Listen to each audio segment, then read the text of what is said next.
নমস্কার, কেমন আছেন সবাই? আশা করি সকলেই ভালো আছেন। তো আজকে বুধবার, তো চলুন দেখাই লাঞ্চে কি মেনু হয়েছে। এই যে ভাত, আর এখানে আছে বাঁধাকপির তরকারি। মাছের মাথাটা তো আজকে কিছু দিইনি, এমনি সিম্পল করেছি। বাঁধাকপির তরকারি, এখানে আছে মাছের তেল ভাজা, এটা খুব পছন্দ আমাদের। আর এখানে আছে পুঁই মেচুলি, বেগুন, সিম টিম দিয়ে একটা চচ্চড়ি। এটা তো মাছের তেল মাথা দিইনি, কারণ বর পছন্দ করে না মাছের তেল মাথা দিয়ে কিছু রান্না।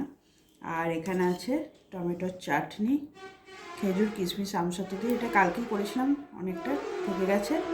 আর এখানে আছে মাছের ঝাল। মেয়ে পাঙাশ মাছ খাবে বলে আবদার করেছিল, সেই জন্য ওর বাবা পাঙাশ মাছ এনে দিয়েছে।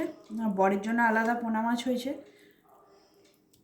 আর এই হলো আজকে রান্নাবান্না, এটা দিয়ে দুপুরে লাঞ্চ করব। এখন আসি, আবার পরে দেখা হচ্ছে, টাটা।